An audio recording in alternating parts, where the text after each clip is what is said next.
Okay. Hello, everyone. So I'm Layan, a fourth year medical student, and today, inshallah, we'll be covering the dermatology questions in MSI. And the way I'll be doing this session is very oriented to whoever is cramming. So inshallah, watching this video will help summarize everything mentioned in the clinical lectures. And also, I'm gonna do it in a crash course style. So I'll be going through a question and then like a brief overview of key points of that lecture, you know? So that's it. Good luck. And before we start, let me just Okay, before we start, just general tips for MSI. Please watch the crash course that's done by Paul, the one yesterday, and for the rheumatology.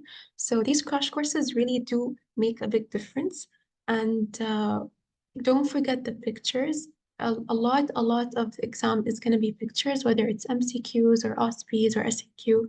So don't neglect pictures and use Boards and Beyond for revision of high yield points if you don't have time to review slides, and use summaries for dermatopathology. You'll find them all in the drive from batch 14.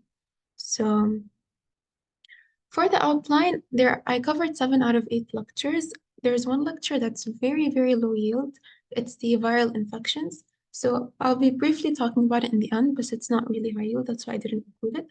And a lot of the information in clinical lectures overlap with pathology. So whatever is already mentioned in pathology, I'll leave it to pathology, and whatever is important for clinical is what I'll be going over.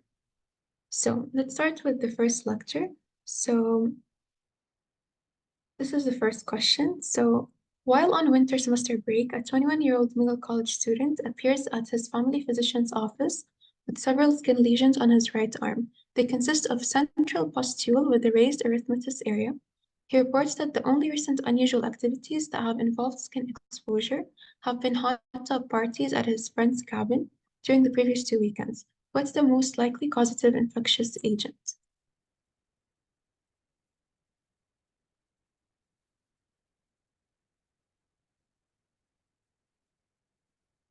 Does anyone have an answer?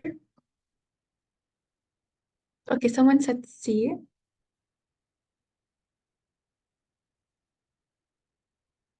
Okay, C. So, okay, I'm glad you guys are saying C. The answer is A. Now, I know why you're saying C because this is a very obvious description of folliculitis, but the main causative agent in a hot tub or water activity is Pseudomonas. Now, this is known as whirlpool or hot tub folliculitis.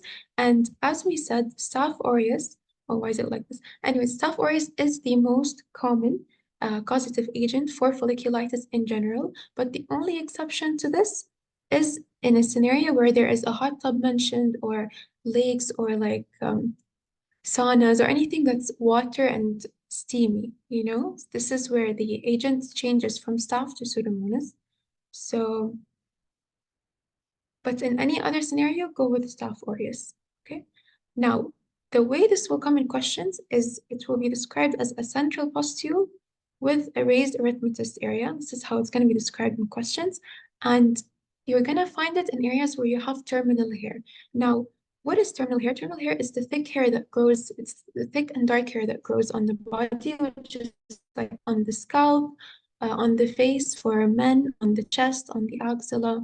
And causes for this, like the way it can be mentioned in questions, is a person can come complaining of the pustules and the erythematous area after waxing or shaving. So mechanical irritation and waxing and plucking and shaving are the most common reasons for folliculitis. So these are all the points that can come in questions basically.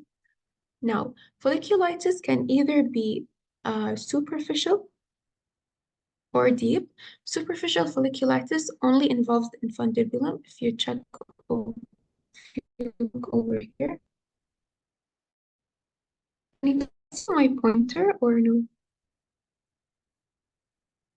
Okay, so Okay, so the superficial part only involves the infundibulum, while the deep part is all of it. And what folliculitis is basically, it's just an inflammation of the follicle. Okay, so this entire thing is the follicle. It can either be superficial or deep. And like we said, be able to recognize this picture. It's just a central pustule. So it's the little circle filled with pus, and around it is an erythematous area. So it's redness with a central pustule. This is how it appears, and it's usually like on the beard, mainly on the scalp. So yeah, that's it.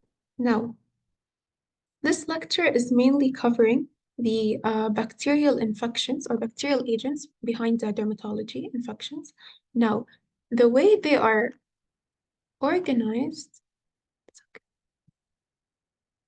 okay, the way they are organized is that they go from the most superficial to the deep. So the first infection is the one that we just talked about, which is folliculitis, and it involves the hair follicle. And then the lecture goes on by talking about the epidermis, and then it reaches the upper dermis, then the deep dermis, and then the subcutaneous tissue, and then the cutaneous structures. So this is how the lecture is going, and all of these are very high yield. And I made this summary for you guys so you can recognize all of these in questions because a lot of these do come all the time. So let's move on. So a patient presents with abscess of the hair follicle and the surrounding tissue.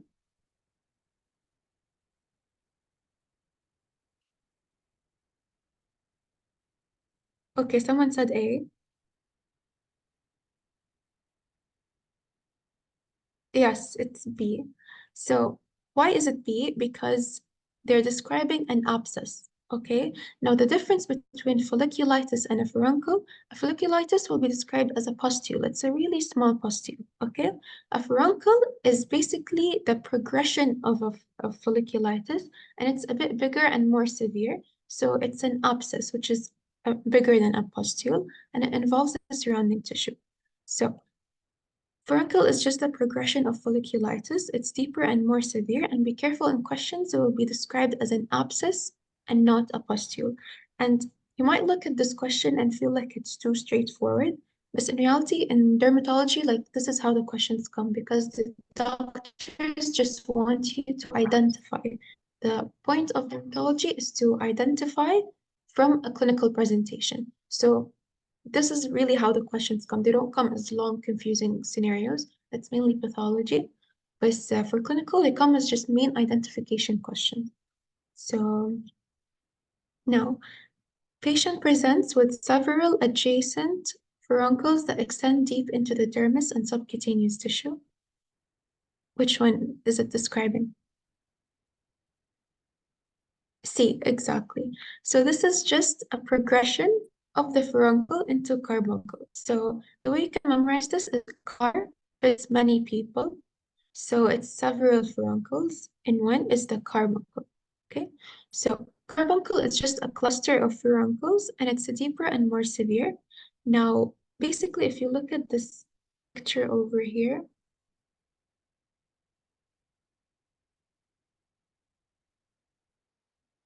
yeah. So look at this picture over here. Folliculitis is the superficial infection of the hair follicle. It's just a pustule. A furuncle is an abscess, and then a carb is many furuncles. Okay, so this is basically just the progression of the inflammation of the follicle. Okay, now in all of these, the top agent is Staph aureus. Keep this, it's very, very, very important. Staph aureus is the causative agent.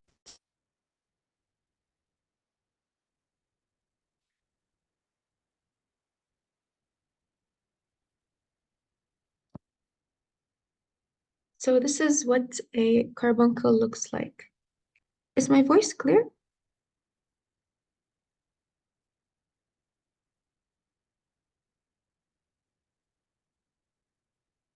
I'm lagging, right?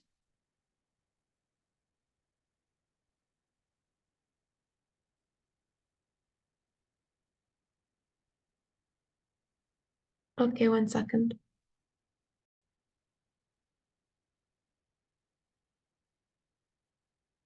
Okay, so I'll just repeat from here. This is the part where it started lagging, right?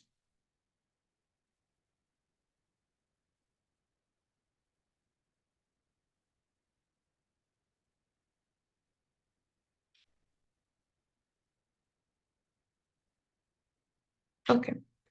So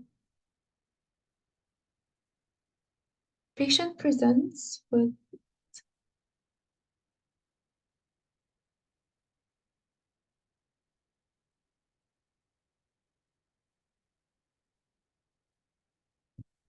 Okay, so patient presents with several adjacent furuncles that extend deep into the dermis and subcutaneous tissue. As you guys answered, it's a carbuncle. A way you can remember this is a car fits many people. So you can remember this as the carbuncle being the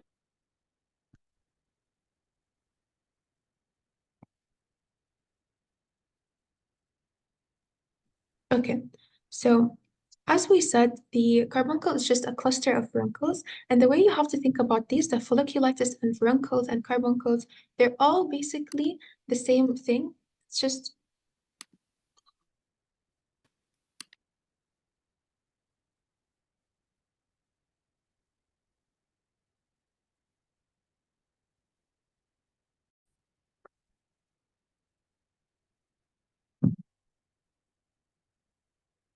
okay.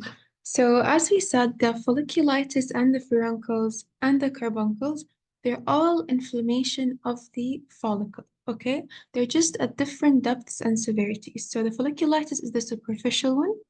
The furuncles is the deeper one, which forms an abscess, and a collection of furuncles is the carbuncle. And again, to remember this, a car fits many people, so many furuncles. And the highest yield thing to know is that all of these, the most common agent is Staph aureus. Okay? Okay, so this is basically what a carbuncle looks like. It's just so many furuncles in one. Now, we're done with the most superficial one, which is the folliculitis. And the furuncle and the carbuncle, all of these affect the hair follicle, and the way they present in questions are all here. And the most causative agent is the Staph aureus. Now, moving on to a deeper layer, which is the epidermis. I kind of gave away the answer. Okay. A 3-year-old presents with small red sores around the mouth and nose that have ruptured and formed honey-colored crusts. The child has no systemic symptoms. What's the most likely diagnosis? Okay, someone said A,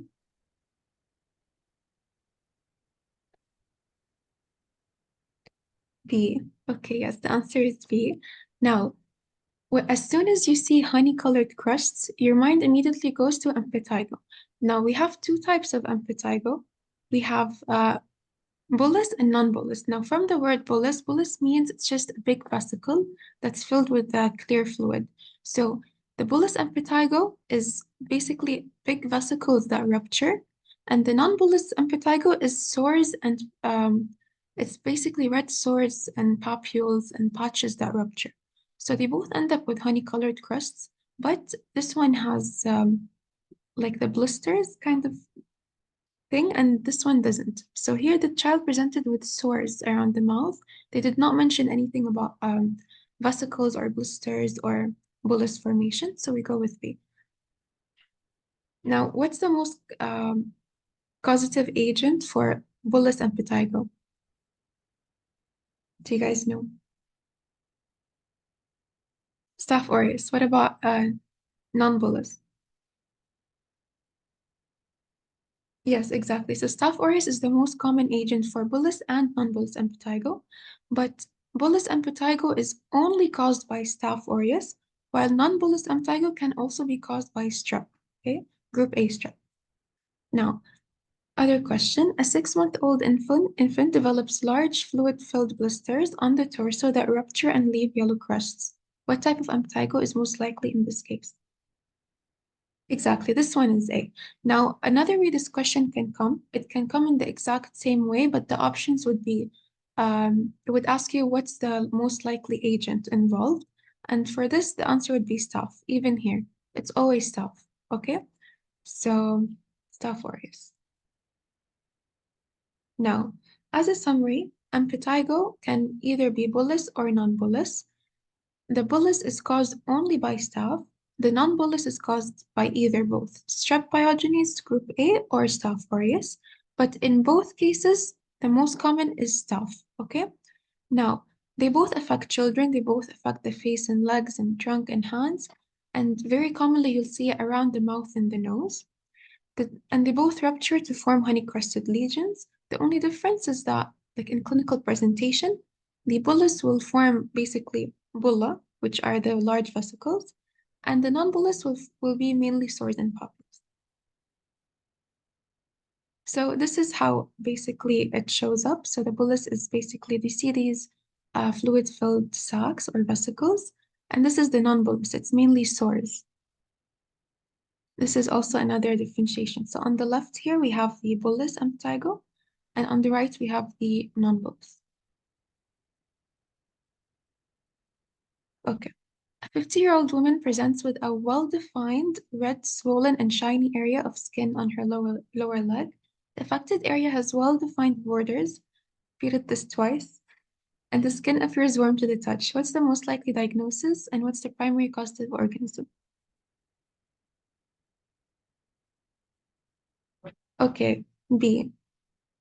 Yes, it's B. Now, this is very, very high yield. Now, the main things you look for in the question is well-defined. Okay, well-defined is such a big giveaway. And when you see well-defined, red and swollen, warm to the touch, and the leg, all of these point immediately to erysipelas. And the most causative agent for erysipelas is group A strep. Okay, now we did the hair follicle, we did the epidermis, which is impetigo, okay? And now we just described the erysipelas, which is inflammation of the upper dermis. And if you see here in the table, I mentioned all the key things you look for in questions to be able to answer. So well-defined. Well-defined is the biggest giveaway, okay? So when you see well-defined, erysipelas, and the way we used to remember it, like with my friends, is erysipelas looks like a slap to the face. You know when you slap someone and it kind of like marks exactly the place of the hand, it's very well-defined. So erysipelas slap, if you want to remember it that way. And group A strep is the most common. Okay. Why is it like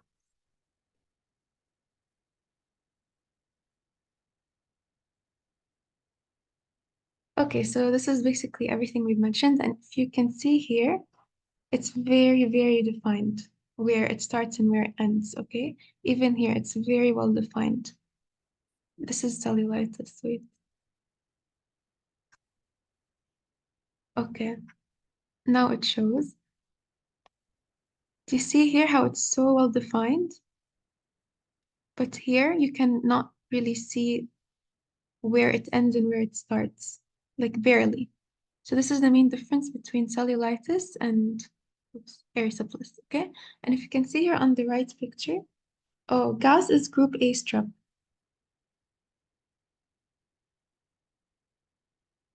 No problem.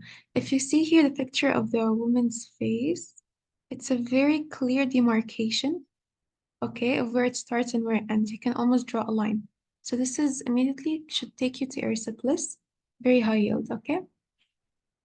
Now, a 65-year-old diabetic woman presents with a red, swollen, and warm area of skin on her lower leg. The area is painful to touch, and she reports feeling feverish with chills over the past 24 hours. Upon examination, the affected area is ill-defined and there is localized edema. Okay, exactly. So cellulitis. Now, the main difference from cellulitis and erysipelas is the ill-defined. Everything else can be present in both.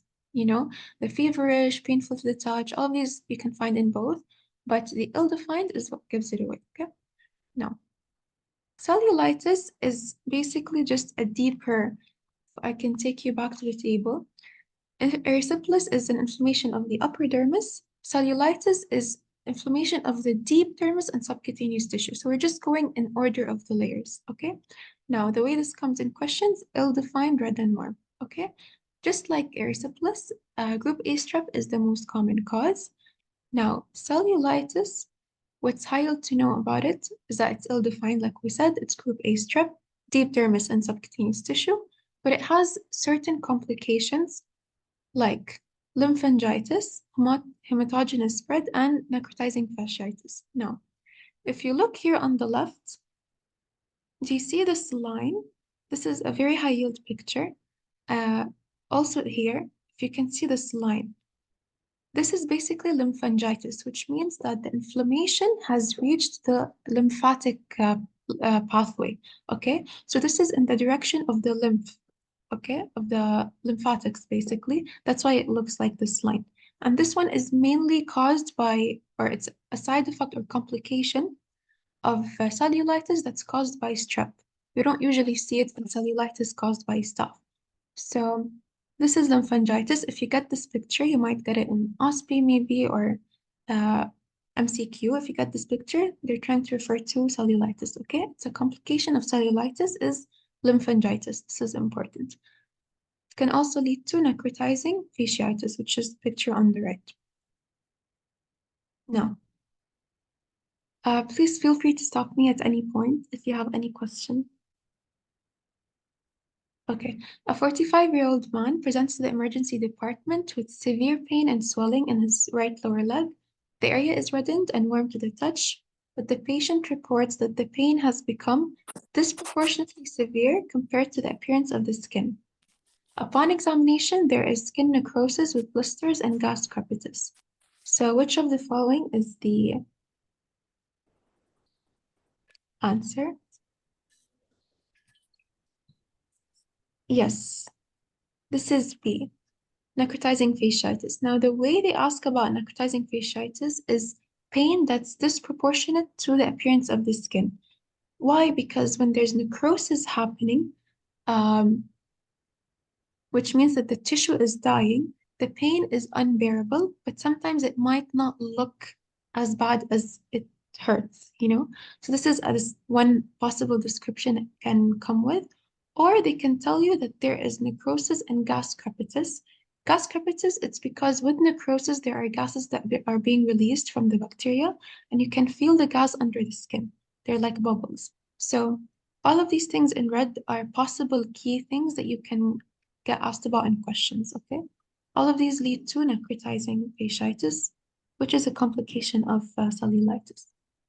Now, this is what it looks like, and this is very advanced, okay? It can come with like beginning stages. It might not look as bad, you know, but this is basically how it looks like, a lot of necrosis. Okay, so we've covered the folliculitis, we've covered the epidermis, upper dermis, deep dermis, and necrotizing fasciitis. So these all you have to know like really, really well how to tell them apart in questions because they're all very high yield and know the most causative agent, know how they come, and know which layer they're affecting. Okay? And of course, know pictures. You have to know pictures. Identifying pictures is really important. Okay, moving on. A 30-year-old man presents with itching and scaling between his toes, along with redness and cracking of the skin. He mentions that his symptoms worsen after wearing tight shoes and working out at the gym. What's the most likely diagnosis? Okay, yes, it's A. Now, these questions, they look very straightforward. I promise you, all they come, like easy questions come because they want you to identify. The main focus of dermaclinical is for you to identify things from presentation, okay? So this okay, let me see here. This is basically a fungal infection, okay? And it's a specific species called dermatophytes, and they basically target the cutaneous surfaces like the nails and the skin and the hair and the stuff. Now, they're all called tinea, okay? But the second name, we name it depending on which part they're affecting. This question can come exactly the same, they just change the body part. It can give you like the perineal area, the axial area, the torso, like many different parts. And the main point of this is you have to know the naming system, okay? So the way the dermatophytic infections come in questions is they'll tell you cracking of the skin, okay? Cracking of the skin. Now, uh, someone asked, don't worry, I'll go over all of them. Okay, a dermatophytic infection that spreads to the perineal and groin region is called, yes, C, tinea curis. Now, these are all past questions, by the way, so they do really come as simple as this. Now, I'll go back to this later. This is basically all the namings. So tinea corporis means it's on your core, like your abdomen or your chest, basically your mid-body, you know? This is tinea corporis. Tinea faciae, it's on the face.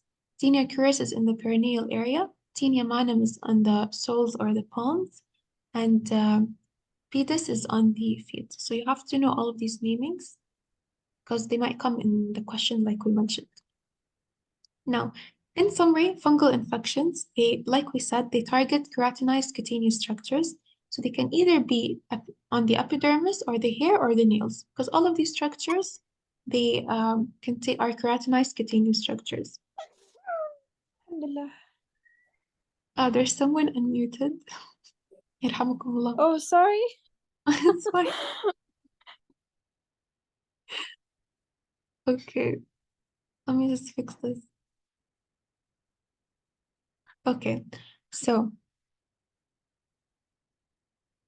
when they're on the epidermis, it's all of the ones that we mentioned, pedis, manum, crurus, corporis, and fasciae. They can also target the hair. Tinea capitis is on the scalp, and tinea barbara or barbae is on the beard. Okay? It's fine, صحتين. So the capitis is on the scalp and the barbae is on the beard. Okay?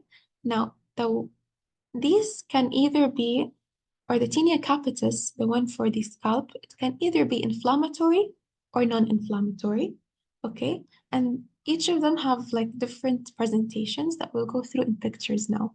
The one for the nails is called tinea unguium. I have no idea how to say this, but just know it because they might ask you in MCQs which one is for the nails. It's this weird thing, okay? Another name for it is onychomycosis. So this is basically the tinea capitis types on the left. So, like we said, they can either be inflammatory, which are the ones on the bottom, which are the chirion or the favus, or they can be non-inflammatory, like the gray patch or the black dot. Now, the chirion is okay. The chirion, just know how to identify the pictures. Chirion has a lot of balding red patches. The favus is a lot of scaling on the scalp. Okay. The gray patch is for the superficial tinea, which is like we mentioned, there's the ectothrix and there's the endothrix. The ectothrix, ecto means outside, so it stays on the surface. So because the fungus is staying on the surface, it just creates like this grayish area patch. But it can also go deeper and called the endothrix, and it can cause the hair to break. So it will look as black dots. Okay.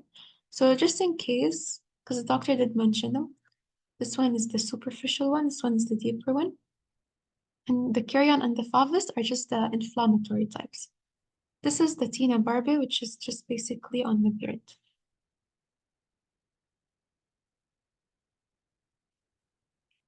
So for dermatophytic infections in general, just know the naming Hamishi and the pictures. Okay, a 46-year-old woman with history of diabetes presents with white lesions on her tongue. The lesions can be easily scraped off. Exactly, D. Now, keywords is that they can be scraped off. Okay, white lesions that can be scraped off, immediately go to candidiasis. This is how it comes in questions, basically. Now, any questions on the first lecture?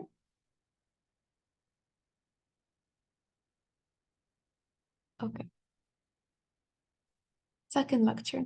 A 16-year-old female presents to the clinic with complaints of pimples, particularly on her forehead, cheeks, and chin. She reports that the lesions are painful and often become inflamed. On examination, you notice comedones, papules, and pustules. There's no scarring and no other health issues. What's your diagnosis? Okay, yes, it's B. Now, keywords here, the biggest keyword here is comedones, okay? Because you might get many questions where you're not sure if it's rosacea or acne, because rosacea also comes with pustules. It also comes with papules. It can also be on the forehead and the cheeks and the chin, and it can happen in 16-year-old females. So even though all of these are keywords for acne, but the only keyword here that's that takes you straight to acne as an answer is comedones. Okay? You don't see comedones anywhere else but acne. Okay? So just keep that in mind. Comedones are basically the blackheads and the whiteheads, okay? Age is important because in acne, it happens because of hormones, hormonal, like androgens, mainly in puberty. That's why age is a giveaway, but it's not, and it doesn't eliminate everything else. Do you get what I mean? Like the only key here that eliminates everything else is comedones. But all of these in red are important key factors or key words. يعني. So, what is acne? Acne is inflammation of the pilosebaceous unit, which is basically the hair follicle, the sebaceous gland, and the muscle. Everything around this area is inflamed. Okay. Now, the primary lesion in acne are comedones. Okay, they are required for diagnosis. If comedones are not there, it's not acne. Okay, because you can have papules and pustules as a part of many other skin conditions. But comedones, it's needed to diagnose acne. So keep that in mind, very important. And it's mainly because of hormones, yani it's not really a disease. So these are comedones. They're basically blackheads and whiteheads. These, يعني, in simple terms, a comedone is just a clogged pore. Okay, so this is how they appear, and they become black when they're exposed to air. It becomes oxidized and it turns black, but they're both the same. Okay, this one is just not exposed to air or oxygen. This one is exposed, because these are both comedones. Okay. Now, a 34-year-old woman presents with a red flushed appearance on her cheeks, nose, and forehead. She reports that the redness comes and goes and is triggered by spicy foods, hot drinks, and stress. On examination, you notice papules and pustules without comedones. What's your likely diagnosis? Rosacea, exactly. So, rosacea, like we said, if you get a picture, it can really look like acne sometimes because it's a lot of papules and pustules. But the main giveaway here is there are no comedones, so you cannot take it as acne, okay? Uh, Rosacea, we all know rosacea. It's basically flushing of the skin because of stress, hot drinks, spicy food, all of that. So, for example, this picture here, it can kind of sometimes like it can give an illusion that this is acne because there are a lot of, you can look, sorry, oops. Look, you can see a lot of pustules everywhere, here and here. So it can kind of look like it's acne, but it's not because there are no comedones. Okay? Now, no. Okay, does anyone know what this nose associated with rosacea is called?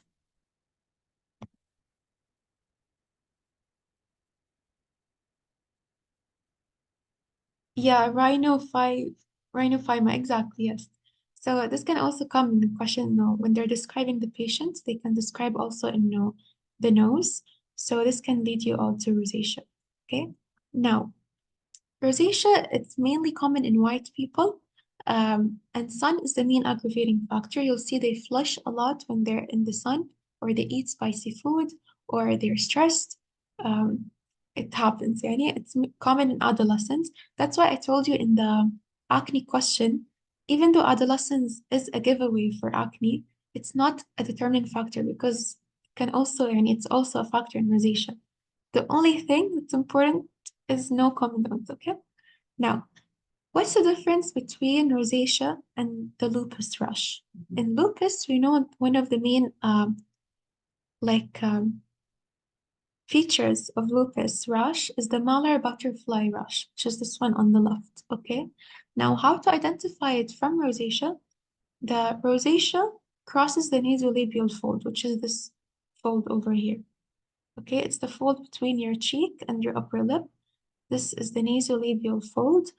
In lupus, it does not touch it. Okay, there's no labial fold involvement.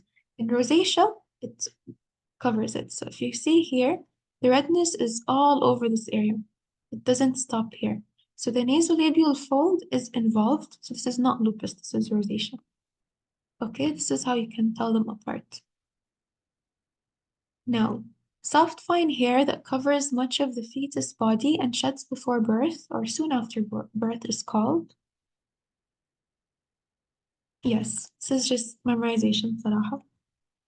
Know this, okay? Know the types of hair and everything. Terminal hair is hair that, يعني, the thick black hair that grows on the scalp, on the beard, chest hair, perineal hair. This is what terminal hair is. I honestly forgot what villous hair is. صراحة نسيت. Okay. A 25-year-old female who had undergone chemotherapy, she realized that her hair is continuously falling. Which growth phase is affected? Okay, you all answered A. This is correct. If you get any question, oh, yes, it's A. Okay, if you get any question with chemotherapy, immediately choose anagen, okay? Chemotherapy always targets the anagen phase. Why? Because the anagen phase is the growth phase of hair growth, okay? It's the rapidly growth, and the hair is growing, actively growing. And chemo therapy targets any rapidly dividing cells in the body. And the anagen phase is where you have active growth, which is why the hair falls also, because it gets targeted. So, an important mnemonic to keep in mind is Act 3, A for anagen, C for catagen, and T for telogen. Now, it's 3 years, 3 weeks, 3 months, okay? Don't memorize it as 3 years, 3 months, 3 weeks. It's not in order. It's 3 years, then 3 weeks, 3 months, okay? Now, anagen phase takes around 3 years, but it's different depending on which part of the body. For example, the anagen phase of the hair on your head is longer than the anagen phase on the hair on your eyebrow, and other stuff. Like different parts have different growth cycles. This overall, the anagen phase is the growth phase. Okay. The catagen phase is just basically the transition between anagen and telogen. And telogen phase is like the resting phase before the hair starts to shed. Okay. So, which of the following types of alopecia have the worst prognosis?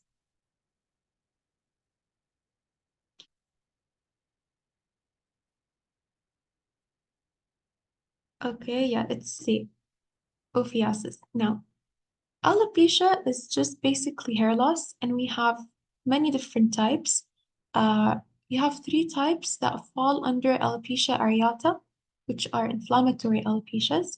Now, you can either have totalis, universalis, or ophiasis. Totalis is losing hair only on the head, okay? Universalis is losing hair on the head, on the eyebrow, on the face, and other hair areas. And ophiasis is the band-like pattern. So this picture over here, this one, do you see how it's like a band behind the ears? This is ophiasis. This one has the worst prognosis. This one, do you see how she lost the eyebrow hair? So this one is universalis. And here, you can see that his eyebrows are intact. He has lashes, he has everything. It's just he's losing hair on the head. This is totalis. Okay? So that's it. Why are the slides messed up? It's fine. Anyways, so alopecia in general means hair loss. You can either have inflammatory or non-inflammatory alopecia. Inflammatory alopecia, like we said, is called alopecia areata, and it has three types. We just discussed them. Non-inflammatory alopecia, we have telogen effluvium and androgenic alopecia. Androgenic alopecia is basically how all our dads and uncles look like. So it's just basically male pattern baldness, nothing like it's not a disorder or anything, it's just genetic. And we see it very commonly. So it's called androgenic alopecia, and it happens because of androgens. That's what it's called, androgenic alopecia. Now, a 25-year-old female who had undergone childbirth and is experiencing increased levels of stress as a first-time mother, she realizes that her hair is continuously falling. Which of the following phases affected? Okay, yes, it's C. Now, this is telogen effluvium. And the way we can differentiate it from the anagen effluvium, which is the one we saw in the first question, where chemotherapy made the hair fall, intelligent effluvium, it's mainly triggered by stress, illness, childbirth, starvation, hypothyroidism, physical stress, any kind of like overwhelmingness on the body. It can target the telogen effluvium, and it's basic, which is the resting phase, like we said. Remember, ACT, ACT. T is the resting phase. So if you get any of these triggers in the question, then the answer is telogen. If you get chemotherapy, the answer is anagen. Okay, so this is يعني صراحة the only thing you need to know. Now, any questions for lecture 2?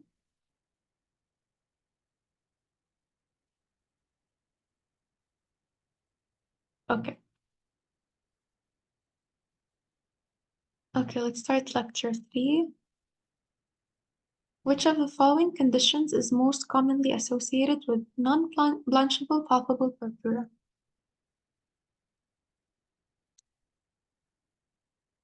Yes, it's B. Now, what's the point of this lecture? Now, I know you guys did CVP.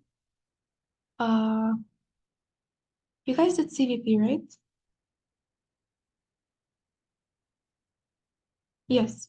So a lot of the vasculitis was covered in CVP, which is P ANCA, C ANCA, all of them. All the subtypes were covered in a lot of detail.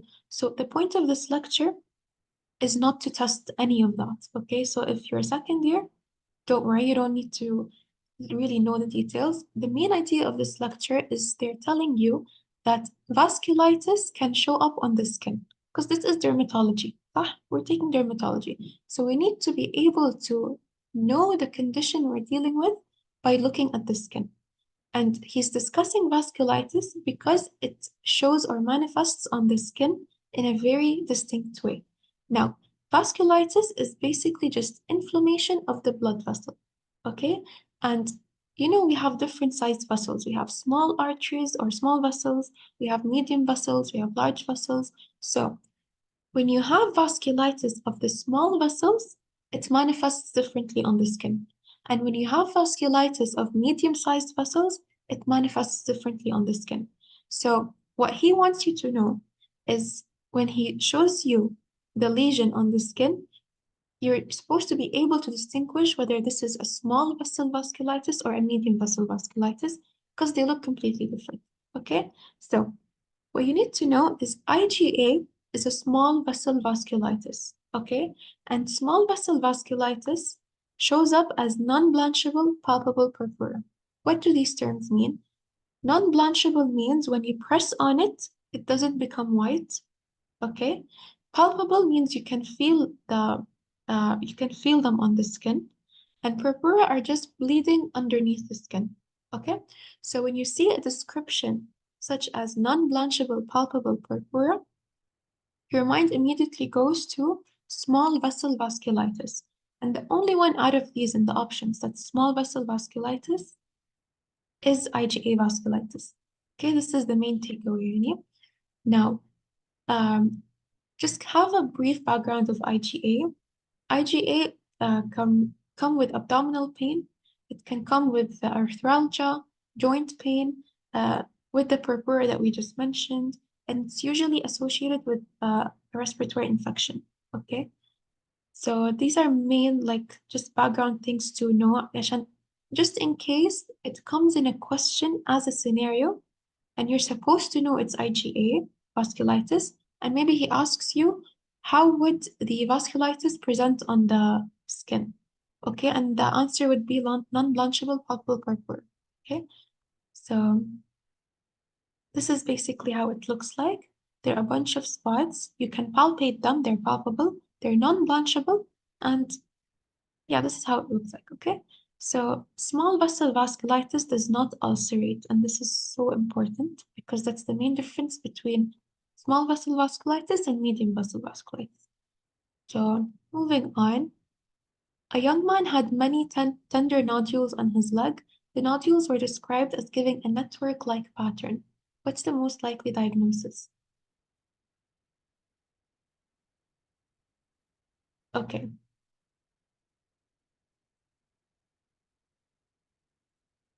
No, صح, yes, it's A, you're right. Now, IgA vasculitis and I have no idea how to pronounce this. These are the same thing. They're just different names, okay? But they're the same thing. Now, tender nodules, network-like pattern. These are descriptions of medium-sized vasculitis. The only one from the options that's medium-sized vasculitis is polyarthritis nodosa, okay? So this is what it looks like. To see how there's like a network pattern. You'll cover all of these in a lot of detail in CVP. This, so do you see the network pattern here? And do you see how they're ulcerating? And they're nodules, like they're actual nodules under the skin. And here also the network-like pattern. All of these will show you that this is medium-sized vasculitis, okay, not small-sized. So do you see the main idea of why you're taking this lecture? Like I know it's very non-derma, but because it has dermatology manifestations, you need to just be able to tell those apart, okay? So in small vessel vasculitis, there's no ulceration, there's no network pattern, and there are no subcutaneous nodules. It's just non-blanchable, palpable purpura. So if you see any of these nodules and network pattern and ulcerations, it's medium size. Now, is vasculitis clear? This is صراحة the takeaway of the whole thing. Okay, now moving on to panniculitis. Like if you can see, the lectures are going in order of the layers of the skin. We started with the hair follicle, epidermis, then the dermis, and then we went to the blood vessel. Now we want to go to the subcutaneous fat, basically. Panniculitis is inflammation of the subcutaneous fat, okay? Now, let's see what the doctor wants us to know from this lecture. It's also because it has a dermatology manifestation that you should notice as a dermatologist, basically. So, which of the following best describes the subcutaneous nodules seen in erythema nodosum? Okay, someone said A. Who agrees? Okay, yes, it's A. Now, erythema nodosum is basically what we see on the skin because of, like, it's a type of panniculitis, basically, okay? So, panniculitis, there are two main things we want to talk about, erythema nodosum and erythema induratum. These are the two types of panniculitis, okay? Now, they both manifest differently, so you just need to be able to identify them. Now, erythema nodosum is painful erythematous nodules that are located on the extensor surface of the leg. Okay, this is very high yield to know. Now, panniculitis without vasculitis and without ulcers can lead you to erythema nodosum. Now, I'll explain this in a bit more detail now. But just here note that erythema nodosum is on the extensor surface of the leg. It is not associated with any ulceration, and it's not associated with vasculitis. Okay, next question. A 28-year-old pregnant woman in her second trimester presents with a 2-week history of painful red nodules on the anterior surface of lower legs. She reports no fever or systemic symptoms, but mentions mild fatigue. On examination, the nodules are tender erythematous, non-ulcerative, and involving the shins. She denies any history of recent infections, joint pain, or medications. What's the diagnosis?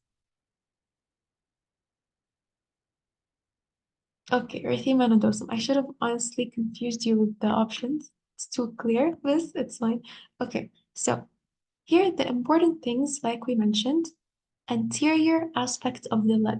Okay, this is really a differentiating factor because erythema induratum happens on the posterior aspect of the leg. Now, what else? Non-ulcerative. Okay, very important. It will guide you to erythema nodosum. And why did I highlight second trimester? It's because this is associated with, can be associated with pregnancy because of the altered immunity in pregnancy can lead to erythema nodosum. Okay, so this is how they look like basically. As you can see, they're almost always on the anterior part of the leg.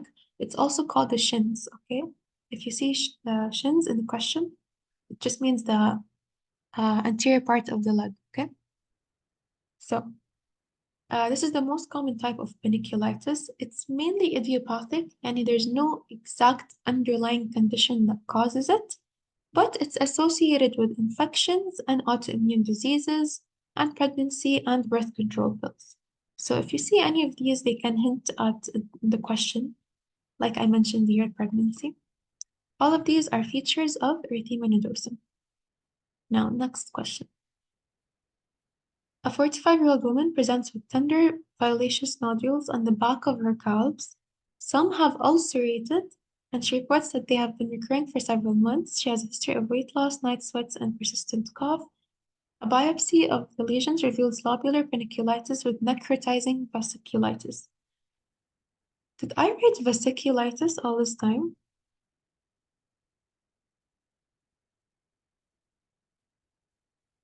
Wait, sorry.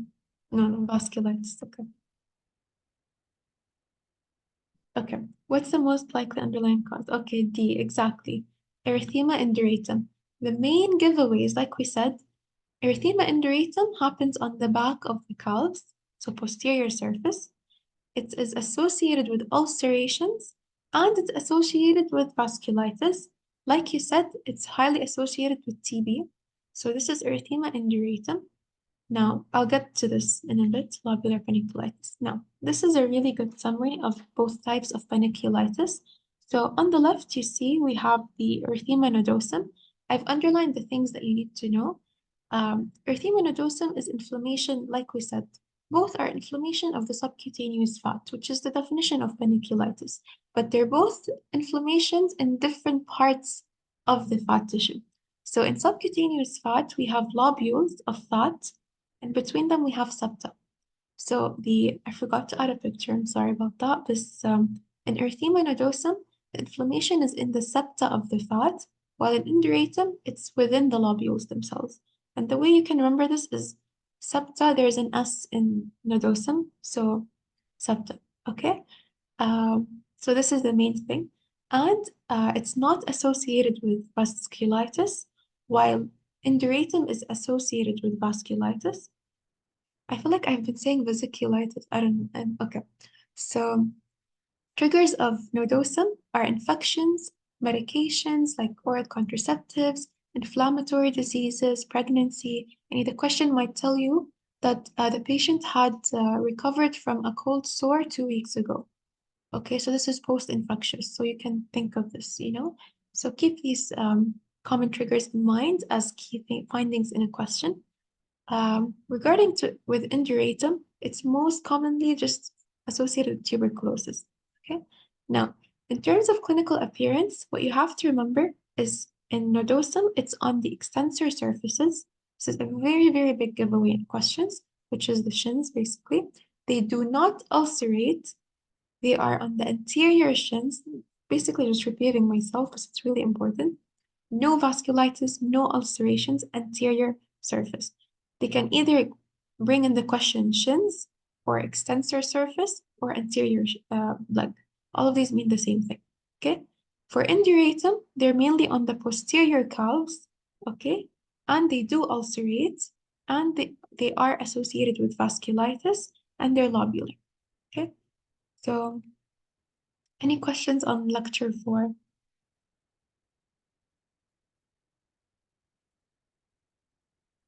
Okay, so lecture number 5. So let's start. A 28-year-old male presents with a recurrent itchy rash that develops within 30 minutes of eating shrimp. The rash consists of raised pale erythematous wheals with well-demarcated borders, accompanied by intense itching. The lesions are transient, disappearing within a few hours without leaving a mark. He reports no associated shortness of breath or systemic symptoms. Which of the following is the most likely underlying mechanism? Wheals, exactly. So when you see wheals in the question, what are you thinking of? Exactly, urticaria. So what type of hypersensitivity reaction is urticaria? In most cases, the most common.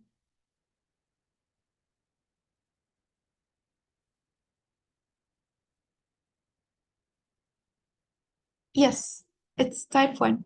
So basically, like you said, you are all able to recognize that this is urticaria. It's just basically an allergic reaction.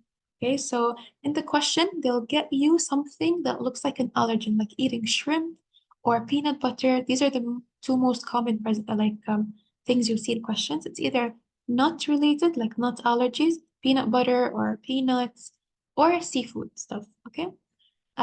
This is a main giveaway for urticaria.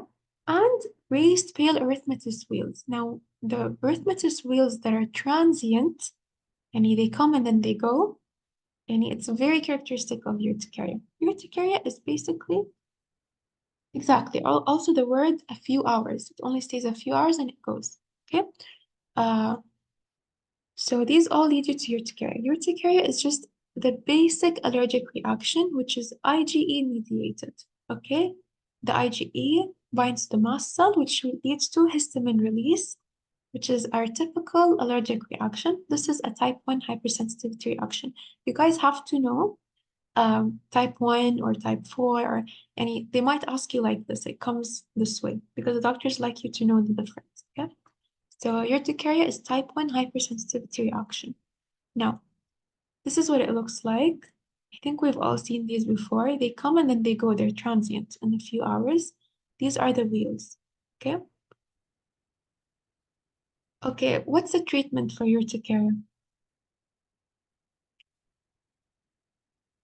Exactly, avoidance. If this comes in a question, just put the answer as avoid the allergen. Okay? So this is a revision. So I felt like you guys might have forgotten what are the hypersensitivity reactions. Type 1 is the immediate hypersensitivity, which is your basic allergic reaction, which is IgE mediated. The IgE binds to the mast cell, there's histamine release, and there's the allergy response. Okay, so urticaria is under type 1. Now, type 2 and 3 aren't that important in dermatology. Let's go to type 4. Type 4 is delayed hypersensitivity and it's T cell mediated. Okay, so this is the type of hypersensitivity where you get exposed once, nothing happens, but then you build T cells, and then on the second response, you get attacks. Okay, that's why it's called delayed because it's not on first exposure. So it's T cell mediated. You need to keep this in mind because there's another important condition that's type 4, and we'll get to it. So, second question. Okay, I won't spoil. A 35-year-old woman presents with a 2-day history of an itchy red rash on her wrists and fingers. She recently started wearing a new bracelet made of nickel. Okay, so what's the condition?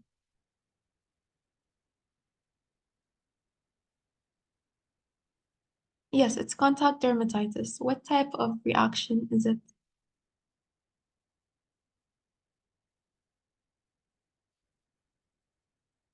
Yes, exactly. It's type 4, which is basically T cell mediated. Okay. So you need to know this is important. Now, the way this comes in questions is so easy. It will either be a necklace or a bracelet or a watch, very high yield, a watch, or an earring or a sandals. Okay. And the rash would be in the exact same location as the item she was wearing. Okay. So if she was wearing a bracelet and then the plaque was exactly in the area of the bracelet and so on. And very easy to identify contact dermatitis. Contact dermatitis, keep in mind, is a type 4 hypersensitivity reaction. In other words, it's T cell mediated. Okay, so the option can either be type 4 or T cell mediated or contact dermatitis. All of these are answers. Okay, so this is basically the same one, allergic contact dermatitis. This is because of sandals. Okay. Now, we have acute dermatitis conditions and we have chronic dermatitis conditions. Okay. So, under the acute eczematous dermatitis, we have types. We have the allergic contact dermatitis, which is the one we just discussed. We have drug-related dermatitis, photoeczematous dermatitis, primary irritant dermatitis, and atopic dermatitis. These are low yield with regarding to questions, but I'll go through each one very quickly, but they don't usually come. But just to keep in mind in case it comes maybe in pictures حتى. So drug-related dermatitis, very easy. The person will complain of a rash after being prescribed a certain medication. For photoeczematous, it's gonna look like if it comes in a picture, it's basically in sun-exposed areas. Okay, like if someone is wearing a t-shirt, the rash is gonna be, or the dermatitis is gonna be in the area that's not covered by the t-shirt, like on the chest area, for example. Okay, so this is just a reaction to the sun. Primary irritant dermatitis, don't confuse this with contact. Contact is basically like they're objects. It's not like you're allergic to a certain specific thing. No, it's like you wear jewelry or bracelets or sandals. That's allergic contact dermatitis. But primary irritant dermatitis, it's when you, like, for example, you're exposed to a chemical or a Clorox falls on your hand, or like chemicals, basically, soap, detergents, you know. So this can come in a question from someone who's cleaning the house, you know, and they didn't wear gloves, for example, and they got dermatitis. For atopic dermatitis, the way it would come in a question, if it were to come, the patient would have many other atopic things like rhinitis or asthma or sinusitis or like a lot of allergies, you know, and then you would also have dermatitis with it. So not the highest yield, but know the pictures for each. And this one is the highest yield out of them, صراحة. So, yeah. Okay, moving on. A 21-year-old male presents with a 2-day history of rash that started on his hands and now spread to his arms and face. He complains of mild itching but denies systemic symptoms. There are multiple well-demarcated target lesions, each with 3 distinct zones. A central dark area surrounded by a pale ring and an erythematous outer ring. His palms are also involved. He recently recovered from a cold sore.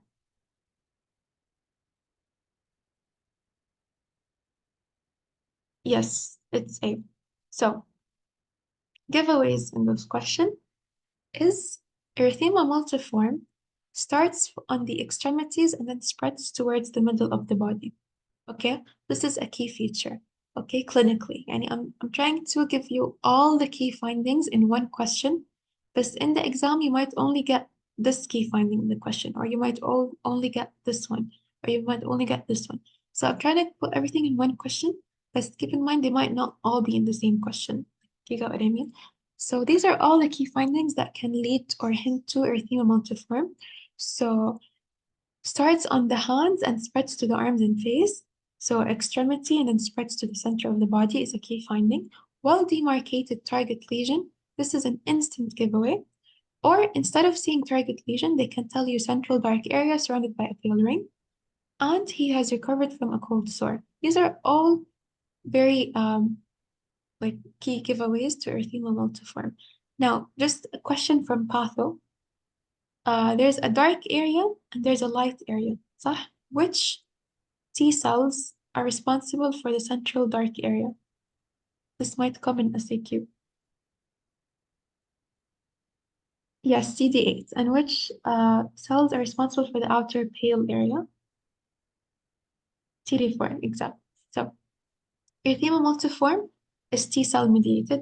Just like we mentioned, if you guys forget this, just remember that the central area is CD8 positive T cells and the outer area is CD4 positive T cells. So of course it's going to be T cell mediated. T cells are causing all of this. Okay. So an option instead of us like instead of the choice being erythema multiforme, it could just be a T cell mediated response, you know? So yeah, so I'm trying to put everything just so you guys can keep it in mind. Now, another key thing here is that recovered from a cold sore. Remember, erythema multiforme happens either due to infectious causes or medications, but more commonly infections. So it's post-infectious usually. Okay. Also herpes, yes.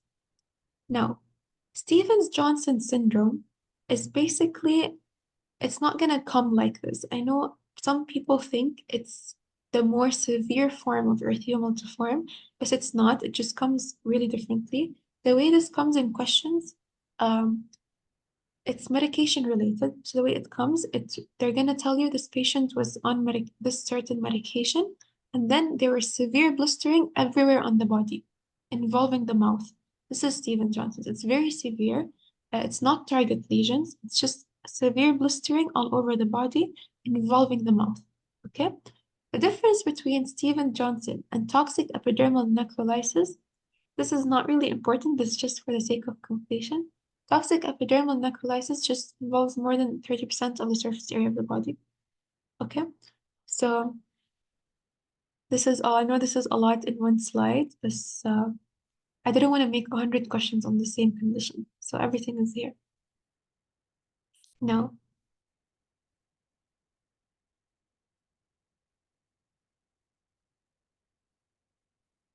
Okay, path the question. I'll keep this in mind and get back to you, okay?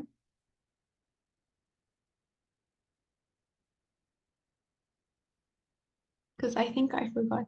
Okay, no problem. A 9-year-old girl recently got her ears pierced and started wearing new earrings. She developed the presentation seen in picture below. What's the most appropriate diagnosis?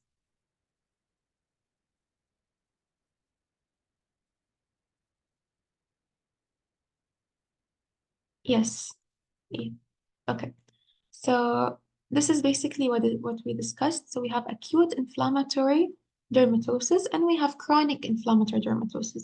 The types of acute inflammatory dermatosis that are discussed in this lecture are the three that we covered, either urticaria or acute eczematous dermatitis, which has many types, atopic, contact, photosensitive, or um, I forgot, irritant. All of these are under acute eczematous dermatitis and erythema multiforme. So once you guys organize the naming of the conditions under a certain title, it kind of makes things more clear. So everything we just mentioned is just types of acute inflammatory dermatosis. So now moving on to the chronic inflammatory dermatosis. A 32-year-old male presents with a 6-month history of a scaly rash on his elbows and knees. Reports an occasional itching but denies systemic symptoms. Lesions are well demarcated, erythematous plaques covered with a thick silvery white scale. Okay, when the scale is removed, small bleeding points are noted. Yes, this is psoriasis. Now, what are key giveaways? Psoriasis happens on the elbows and knees. Before I move on, when we say acute, when you're reading a question and you get confused, keep in mind these are the acute inflammations. So in the question, if you have 6 months, 3-month history, 4-month history, any very chronic conditions, immediately eliminate these out of the options. Like a lot of the questions, people might get confused what the answer is, because just knowing acute and chronic alone can help you eliminate a lot of choices. Okay? So, okay, moving on. So, psoriasis happens on the extensor surfaces, which are elbows and knees, very commonly on the elbows. They are silvery white scale and small bleeding points. As I said, these are all key points. They might not all be in the question, but at least one of them will be to give away. Okay? So you might just get small bleeding points are noted when the scale is removed. This is known as Auspitz sign or pinpoint bleeding. Okay? This is also a sign for psoriasis. Now, another key giveaway that can come in a question is Koebner phenomenon. Does anyone know or remember what Koebner phenomenon is?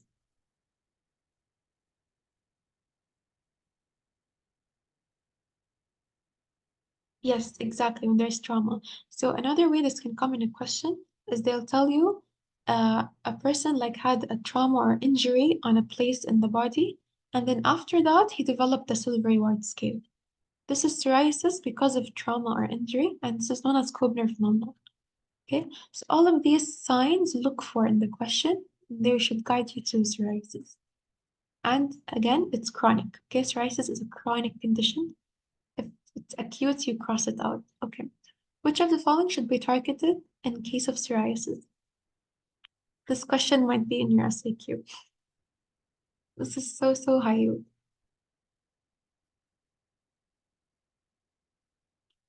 Okay, I see why you can choose A. It is involved, because the main one is C. okay, interleukin 17. What you have to remember is T helper 1 and T helper 17 are the main T cells involved in psoriasis, okay? These are the interleukins present, know them. You might get an SAQ asking for listing five, maybe listing 3 or 4 interleukins or cytokines that are involved in psoriasis. So keep these in mind, okay? What's the most likely comorbidity associated with psoriasis?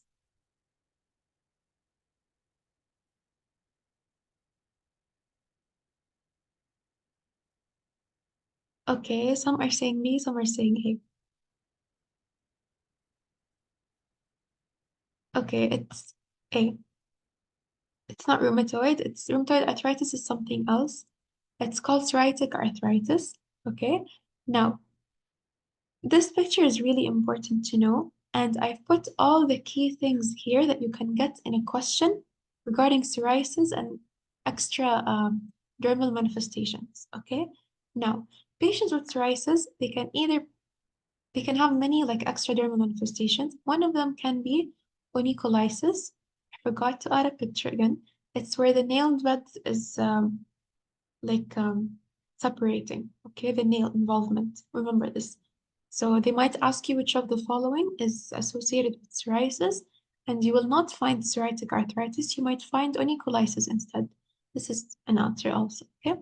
Now, psoriatic arthritis is asymmetric. It's not going to be exactly the same. And it mainly involves the distal and proximal interphalangeal joints, which are these, okay? These joints over here. The fingers, basically, okay? Now, the way this can come in questions, and no, instead of, they can describe it in a case scenario as dactylitis, or sausage digits, or pencil and cup deformity. All of these terminologies in the question are mainly guiding you to psoriatic arthritis. Okay, so dactylitis is just there's a lot of inflammation in the joints. Okay, so they kind of become like sausages, very thick fingers. Pencil and cup deformity, it's as if you put your if you put a pencil in a cup and you try to get it out, look at how your hand, like the position your hand does in order to get the pencil out of the cup. This is why it's called that way, because you kind of do like the claw thing. So all of these are keywords for psoriasis. Now, like we said, it's mainly involves the extensor surfaces and the nails. Remember the nails, onycholysis. Yeah, onycholysis and the scalp. T helper 1, T helper 17 is the main important thing. It's autoimmune in origin. And the main pathophysiology behind all of these conditions, I'm not going to go through because it's pathology. So if you watch the crash course from yesterday, inshallah, everything would be covered. So I'm just focusing on the clinical aspect, okay? So this is a type 1 immune response. Be careful, it's not a type 1 hypersensitivity response. It's a type 1 immune response, which it just means it uses T helper 1 cells, not T helper 2, okay? So type 1 immune response just means T helper 1. They're not referring to hypersensitivity here because this is autoimmune, not allergic. Any questions on this lecture?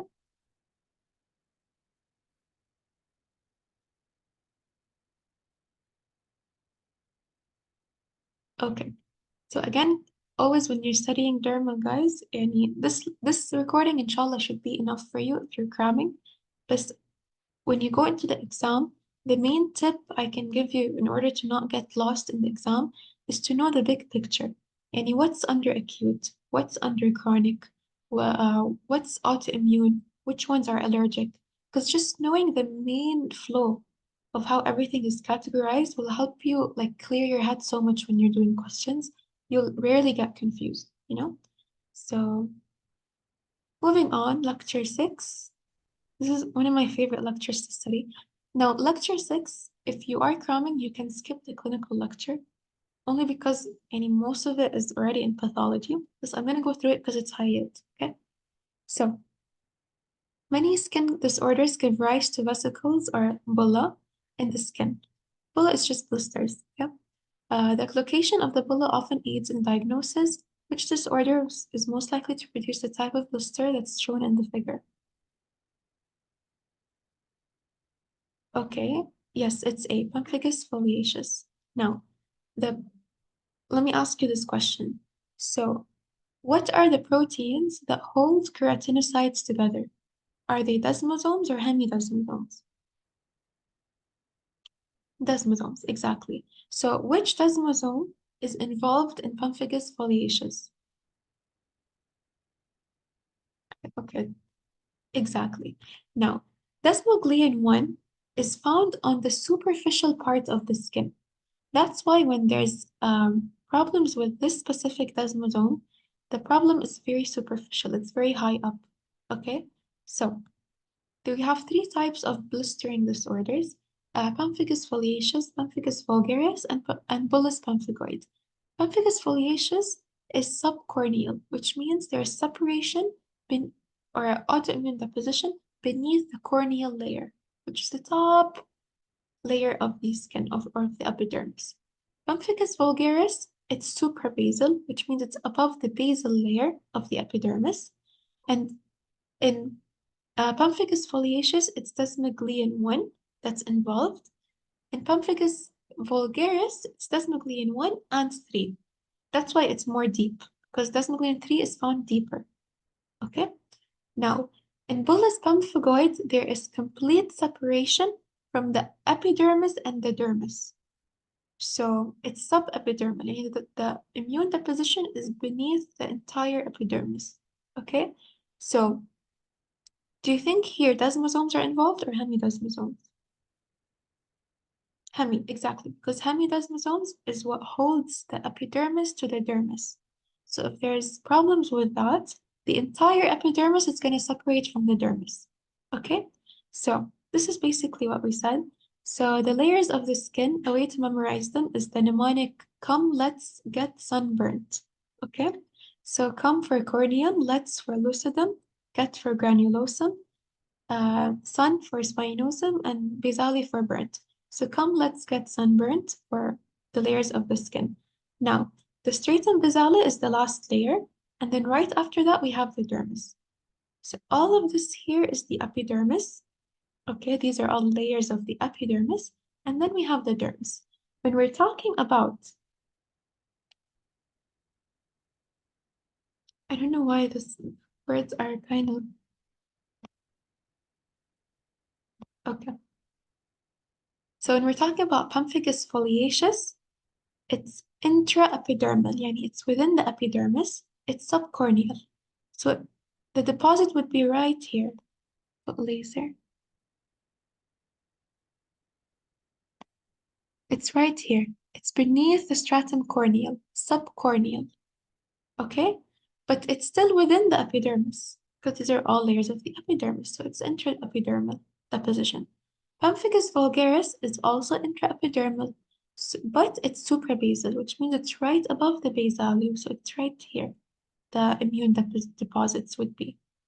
Okay, so the blister would be here. This is where the fluid would be filling up. But for the pemphigus foliaceus, the fluid would be filling up over here, subcorneal. Okay, for bullous pemphigoid, it's here. It's between the epidermis and the dermis. Okay, this is where the fluid would be filling up, and this is where the blister would be.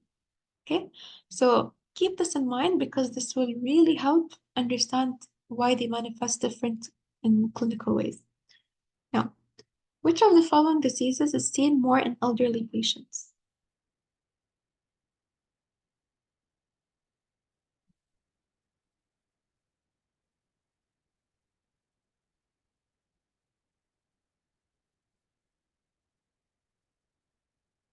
Okay, someone said A. Another try? Okay, yes, it's B. Bullous pemphigoid is more seen in elderly patients. Just memorize this. It's just etiology, but it's important. Elderly, يعني over 50, 60, okay? Now, a 40-year-old woman represents with superficial bulla on the skin that are easily ruptured. She has excoriation on the chest and neck, and she complains of oral ulcerations. Histological examination of biopsy sample revealed tombstoning of histiocytes and normal stratum corneum with basket weave appearance. What's the patient's diagnosis? Yes, B. Now, this is a lot of the questions you get in the exam are an overlap between clinical and patho in one question. So here the first half is clinical. And if you get this part of the question alone, you should also be able to answer without getting the pathology findings because oral involvement is very key for pemphigus vulgaris. And the fact that it's easily ruptured means you cross out bullous pemphigoid, okay? So it's the only one left. So you should be able to answer based off of clinical findings alone. But a lot of questions will have overlapping of patho and clinical. So I have both in one question so that if you get any of these key findings, you're able to know what to choose. So superficial bulla that are easily ruptured.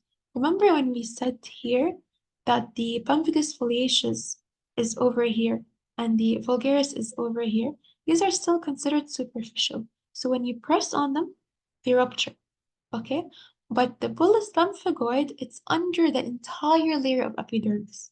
So it's a very, very hard to rupture blister, okay?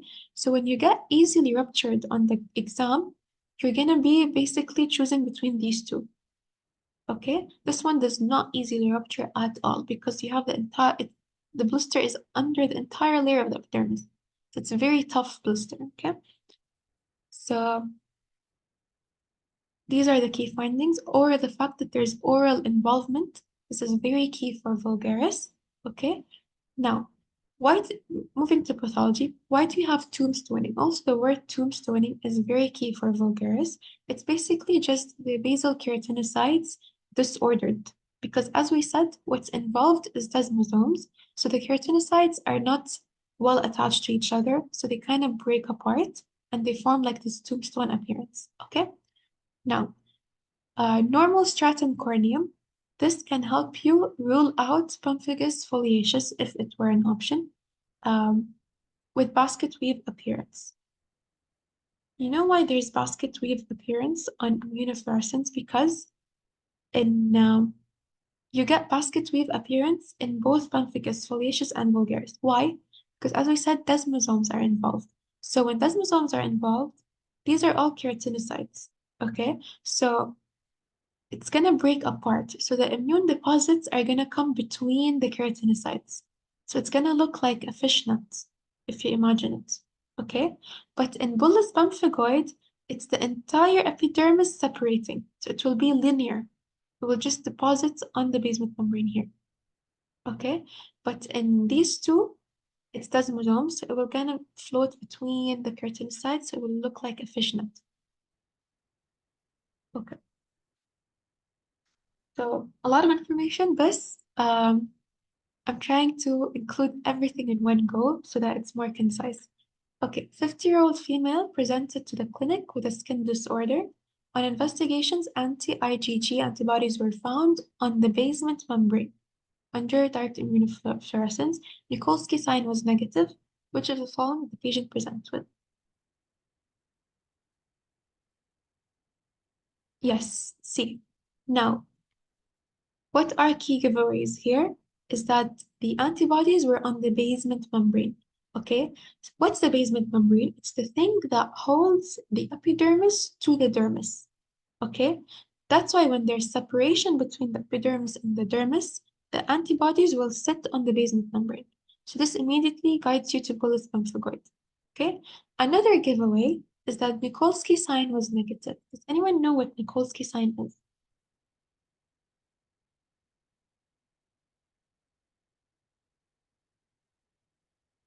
Yes, you press laterally on the lesion and then you rub it, and it's supposed to rupture easily. Exactly, the skin falls. So if it's negative, it means it's not pemphigus foliaceus and it's not pemphigus vulgaris because foliaceus and vulgaris are the only two with a positive Nikolsky because they're superficial, they're within the epidermis. So the fact that it's negative also leads you to see. Another way this can come in a question, they'll tell you without giving you any of these patho findings. They'll just tell you, no, the blisters were very tense and did not rupture. This also immediately will take you to bullous pemphigoid, okay? I also added these. I don't know why it's down. Another keywords you can get in a question, they'll tell you they're non-acantholytic, okay, which means keratinocytes are not involved. So again, this can take you immediately to bullous pemphigoid. Or another way this can come into question, they'll tell you subepidermal, okay, which means it's under the epidermis, which means bullous pemphigoid. Don't confuse suprabasal. Suprabasal does not mean above the basement membrane. Suprabasal means it's above the stratum basale, okay? Which means it's the pemphigus vulgaris, okay? Suprabasal means just, it's right here, okay? This is the stratum basale. Suprabasal is this layer, okay? It's gonna be like everywhere above the stratum basale, okay? Basement membrane is not suprabasal. They don't mean the same thing. If they want to tell you that they're targeting the basement membrane, they'll get it as subepidermal, okay? Because all of this big chunk is the epidermis. Underneath it is the basement membrane, okay? So don't confuse these terms. I have all the terms here so that you can kind of clarify, because you will get so many questions on this. Okay, this is basically a summary of everything.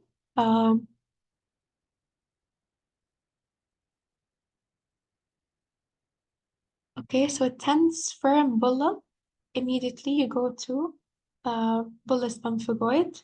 It's the biggest giveaway. And they're deposited along the basement membrane, and hemidesmosomes are involved.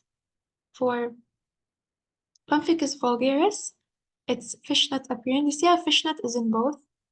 Because we see fishnet just because it's the desmosomes involved. It's not really specific to each type, okay? So suprabasal means above the stratum basale, which means pemphigus vulgaris. Subcorneal, which means under the stratum corneum, it's the foliaceous, okay? Very fragile, they burst easily, all of these things. Positive Kolinsky, you immediately go to pemphigus vulgaris and foliaceous. Remember, involvement of the oral membrane or mucosal membranes in general, vulgaris, okay? Now, long question. Okay. A 32-year-old man presents with a 3-month history of pruritic grouped vesicles and excoriations on his elbows, knees, buttocks, and scalp. Okay. Yes, it's V. So, this is dermatitis herpetiformis. Very, very easy. The way it's an easy A question. The way they ask about it is they will show you symptoms of celiac disease, which is IgA intolerance. Okay. Now, what are symptoms of celiac disease? Bloating and diarrhea. Okay, these are the main things. When you see bloating and diarrhea and IgA deposits, you immediately think of celiac disease. And which type of skin condition is associated with celiac disease? It's dermatitis herpetiformis. Please be careful of the deposit because some people might see, oh, it's at the dermal epidermal junction, which means you need bullous pemphigoid. But be careful. In bullous pemphigoid, it's IgG, not IgA. Okay, IgA is dermatitis herpetiformis. This is a really, really nice summary from Ambas. You can go through it later, but look how here, peak incidence above 60. So it's the most common it's the most common in general, but also specifically in elderly. Okay. Okay, because they are antibody involved, they are type 2 hypersensitivity reactions. Okay, so type 1 is atopic, okay, like urticaria. It's the normal allergy. Type 4 is anything T-cell mediated, like erythema multiforme.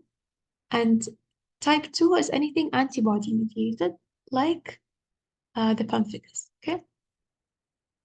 This is more of a summary as well, just for you to look. Now, a 2-day-old neonate presents with blisters and erosions on the hands, feet, and areas subjected to minor trauma. The parents report that the infant's skin appeared fragile since birth. On examination, there are areas of raw skin, superficial erosions, and some intact bulla over pressure points and flexural areas. There's no systemic involvement. This is all just to waste your time. Like, you can know it from the first two, you know? Okay, B, exactly. Now, this condition, epidermolysis bullosa, the main difference from this condition and other conditions that are blistering, remember, we're still under the blisters conditions. This entire lecture is just for bullous disorders. In other words, conditions where you get skin disorders that have blisters with them. Okay? So, epidermolysis bullosa, the main difference from this condition and the previous pemphigus and everything we've discussed is that this one is inherited. Okay? It's inherited. It's not autoimmune, it's not idiopathic, it's inherited. Okay? That's why you see it as soon as they're born, you'll see it. Okay? Because it's inherited. So you'll get ages like this. Okay? And the proteins that are defected in this condition are not desmosomes and hemidesmosomes. They are anchoring proteins. Okay? And you need to know these. It was in red in the lecture, so I don't know if you'll ask about it. I put it because it was in red. Because there are 3 types of epidermolysis bullosa, either simplex, junctional, or dystrophic. I don't think it's too important. Just know the proteins or the genes involved encode for proteins that are keratin 14, 5. Okay? So know keratin 14 and 5, which are anchoring proteins. It's inherited defect in these proteins. Okay? So any questions on this lecture?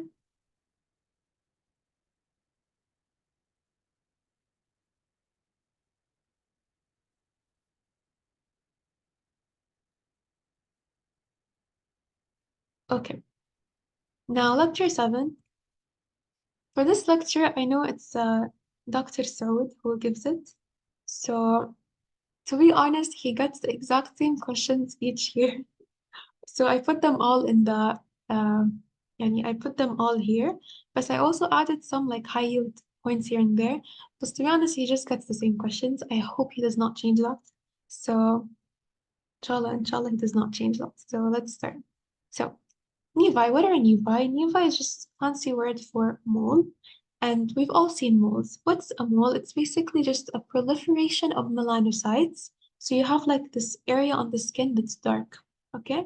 So these nevi can either be congenital, so any at birth, or they can be acquired. You can get them later on during life. Um, they can also be dysplastic, which means the melanocytes proliferation have dysplastic features.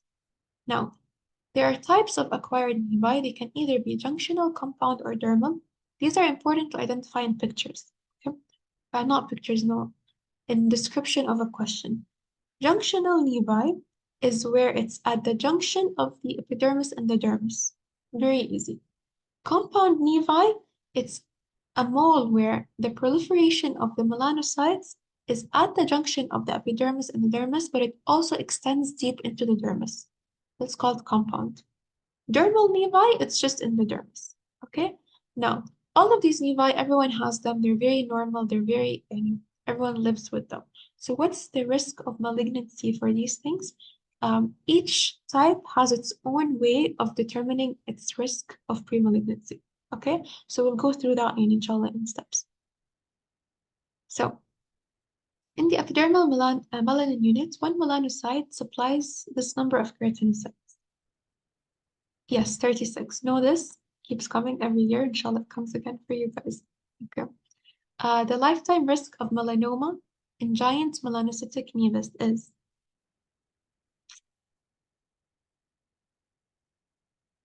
yes, it's 7%. Also know this.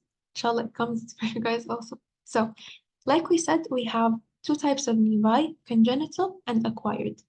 Now, we look at these 2 in different ways, okay? The way we look at congenital nevi, CNMN is just congenital nevomelanocytic melanocytic nevi. It's just congenital nevi. Okay? So in congenital, all the nevi carry a risk of progressing to malignant melanoma, all of them. But it increases with size. Okay, the larger the nevus, the greater the risk. Now, these numbers here you need to know. A small congenital nevus, the risk is 1 to 5%. A giant nevus, risk is at least 7%. So know these numbers. Okay? In terms of acquired nevus, you need to know some characteristics for it. Basically, how do we know if this nevus or mole is malignant or pre-malignant or it has like it looks suspicious basically? We look at the ABCD, which we'll get to later, come on. So we look at the borders, if they're smooth, regular, uniform in color, it appeared early in childhood, all of these يعني signs مطمنة so these are good things to look for in the nevus. Now, one thing to always keep in mind, an acquired nevus is never, never, never more than 1 centimeter. If you get a nevus that's more than 1 centimeter, then it's either a congenital nevus or dysplastic nevus or malignant melanoma. It's anything but an acquired nevus. Acquired nevi are never more than 1 centimeter. If it's more than 1 centimeter, there's something wrong and it's something else, okay? Now, which of the following is a risk of neurocutaneous melanosis and congenital melanocytic nevus?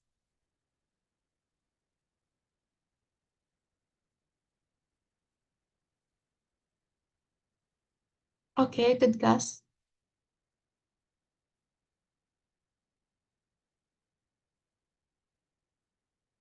Yes, it's A.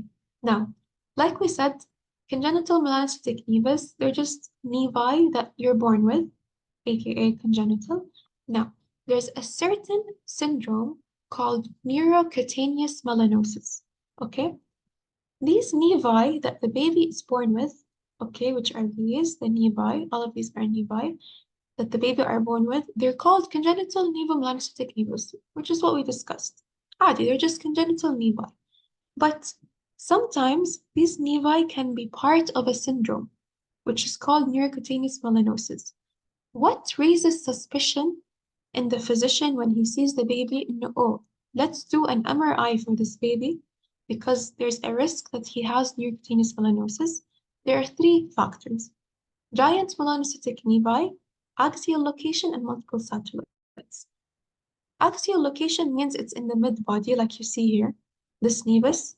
This is very suspicious, and no, it's part of neurocutaneous melanosis, or multiple satellites, which means it's in a lot of different places all over the body.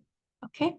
Now, neurocutaneous melanosis is a syndrome where the baby is born with the nevi all over his body, and there is melanocyte proliferation in the brain.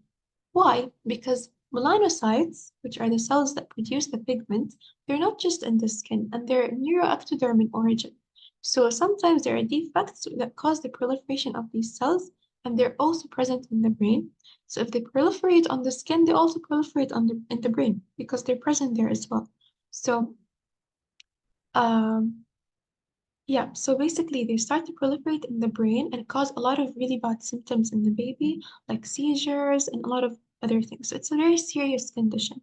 And these nevi, that's why as a doctor you need to know this, because if a baby is born with them, you need to know, should I be concerned or should I not? Because a lot of the times they're just normal, عادي, they're just moles and sometimes they even disappear. But you need to know what are specific characteristics to look for that can raise suspicion in you as a doctor to think of this syndrome as a possibility. Okay? So know these 3, and you might get a question on them.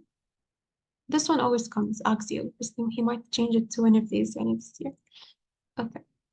So we talked about congenital nevus and we talked about acquired nevus, which you get later on in life.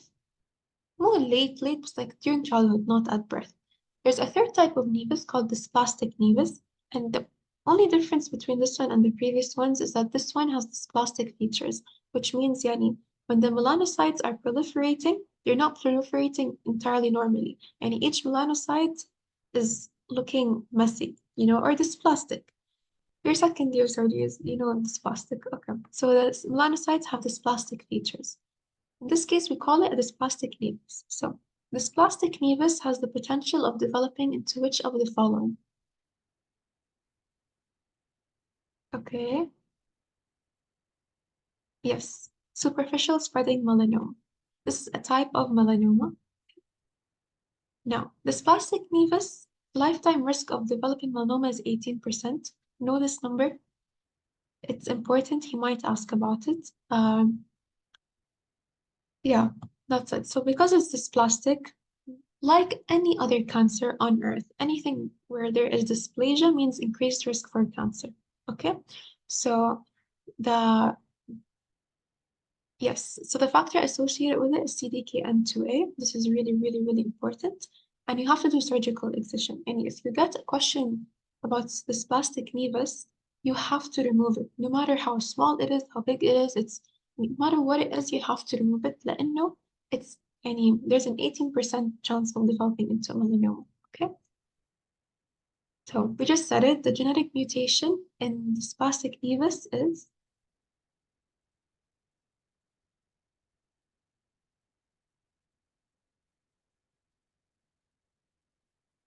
yes. It's CDKN2A. This is really important. Always comes. So 3 marks. Please memorize it. Okay. The most common type of melanoma in dark skin.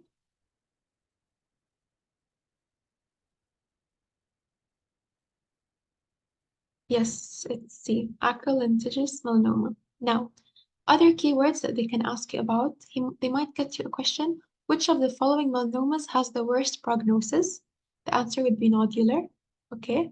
Or they can tell you which of the following is the most common in general. Not in dark skin. In general, superficial spreading is the most common in general. But in dark skin, acral lentiginous is the most common. And a key finding about this cancer is that it involves the nail bud as well. Okay? And it's in the nail bud. Okay? So these are key findings you can look for. Now, like we said, when we have a mole, as a doctor, you need, or as dermatologist mainly, you need to be able to know should you be concerned about this or is it normal? The way we can check is using the ABCDE rule. Now, you can get questions from anywhere here. I didn't put a question because you can get it from anywhere. I can put 10 questions from this slide, okay? How will he ask it? He might ask you, which of the following features um, is a sign of malignant melanoma. He'll get you regular border, uniform color, asymmetrical shape. So asymmetrical shape would be the answer. Okay? And you need هيك يعني. Do you get what I mean? So let's start with A. A is for asymmetry. So if it's asymmetrical and it's not a circle where half the circle on the left looks like the half circle on the right. No, it can be like a circle and then kind of squiggly on the left. It's not symmetrical on both sides. This is a sign of malignant melanoma. Irregular borders, easy, sign of malignant melanoma. Color is not uniform and it's not one solid color. There will be spots of red and grayish and blackish and brown. This is also a sign of malignant melanoma. A large diameter, the cutoff is 6 millimeters. Remember this number. If it's more than 6 millimeters, we are concerned. Okay, we are concerned for malignant melanoma. Elevation, it's usually always elevated. It's not flat on the surface. Okay. And E for enlargement. So if the mole has been growing over time, that's also a really important sign of malignant melanoma. Okay, so just know these features because you can get various different CQs on them. Very easy to answer. Okay, the risk of melanoma from precursor melanocytic nevus is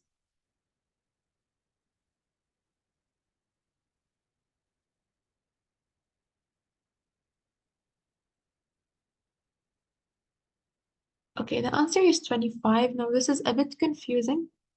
I agree because it kind of contradicts what we said. The reason is the doctor words it in a confusing way. What he means is what's the percentage of melanomas that come from precursor nevi? It's 25%. I left the wording of the question as it is because this is how he asks it in the exam.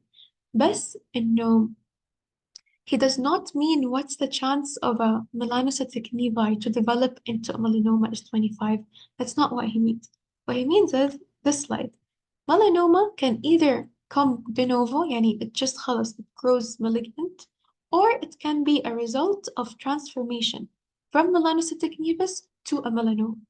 25% of melanomas are from precursors, and 75% of melanomas are de novo. This is what the question is asking, okay?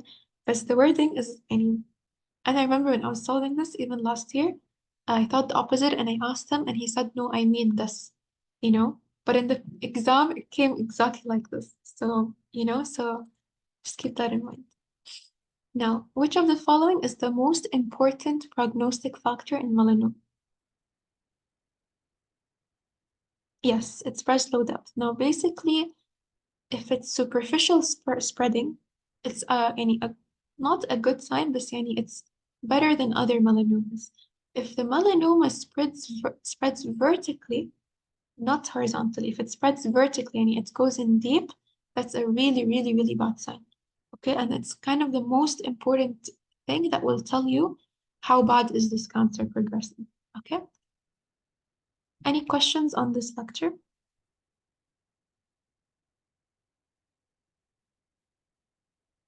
Okay, last lecture. Now, for this lecture, honestly, it's mainly from the pathology. If you want to study this lecture, study it from your pathology lecture, and then just skim through the clinical lecture very quickly because I only added questions on things not mentioned in patho, but everything is mentioned in patho. This lecture, to be honest, I did not study it for my exam. I didn't even study bullous, and I didn't study the viral infections because they're all in pathology or they're loyal. Okay, so I only added a couple questions that are things not mentioned in the pathology. Okay, in which of the following is the dimple sign seen?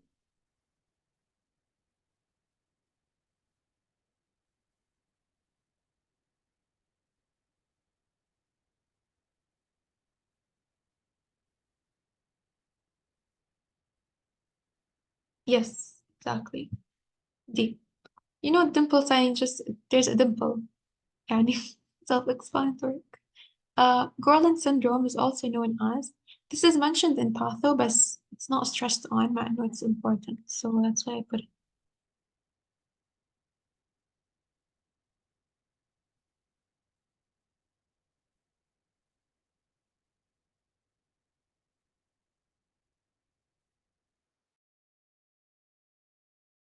Mm, yes, it's B. Okay.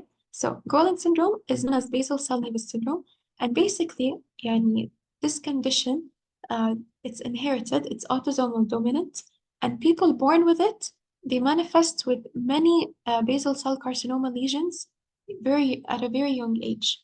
Okay, so this is known as Gorlin syndrome, and the picture for this is important. I did not add it.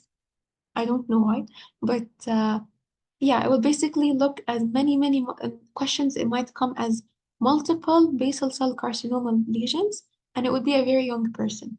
So this is autosomal dominant, which is known as Gorlin syndrome.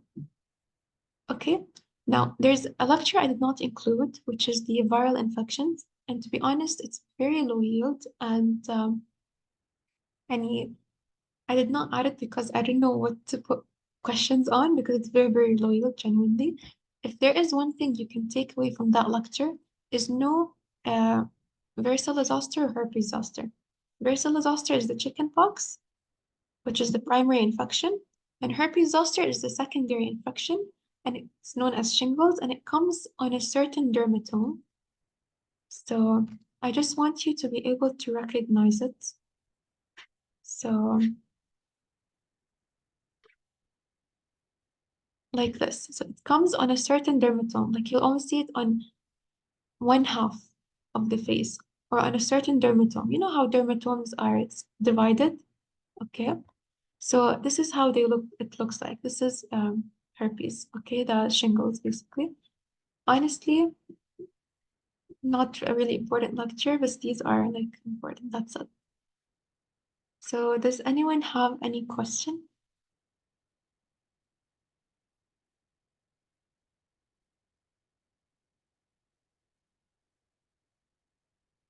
To the melanoma percentages, yes, sure. This one?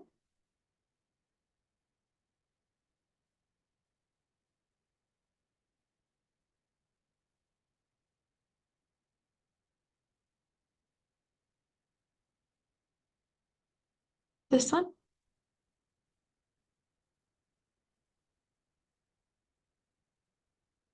Wait, there's no before. Which one?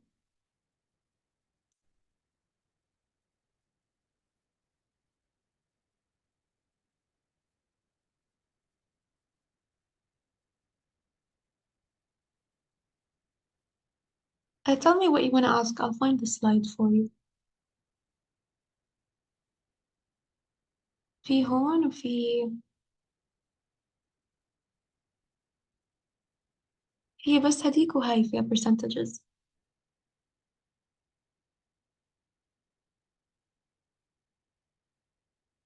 Before the nevi?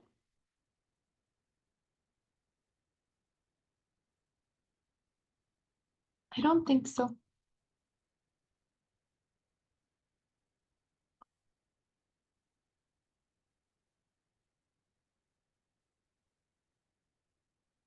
Is it related to melanomas? ولا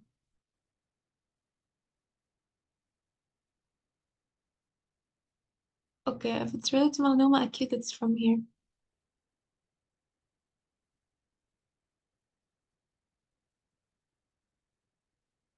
Is it this that confused you?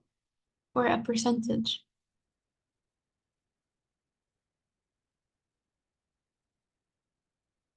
ولا this one?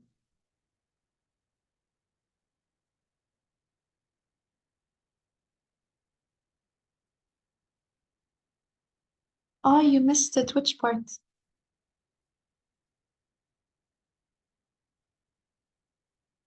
Okay, if there's anything you missed and you want to ask about, my number is on the slide, first slide. Please text me and let me know. I'm more than happy to repeat any part.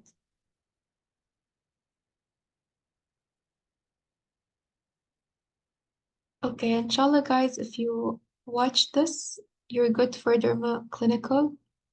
يعني take this at your own risk, بس يعني it's good enough for cramming for the exam. Bس that's it. And thank you, guys.